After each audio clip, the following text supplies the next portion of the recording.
Alright, let's see what happens when we change the coefficient on the first variable here. Right now it's set to 0. Our isoline is perfectly horizontal, and the last place that objective function the last place the isoline touches the feasible region as it's trying to move directly up is here at 0, 7. So if the coefficient here is 0, then it's not worth making items of type 1 at all, and we just make items of type 2.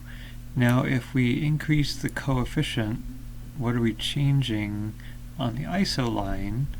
And then what happens when we get here? Now everything there is optimal, including this point, and if I keep changing the isoline, then I can actually move it farther out, and then it's touching there. And if I keep changing the isoline, then I can move it even farther out.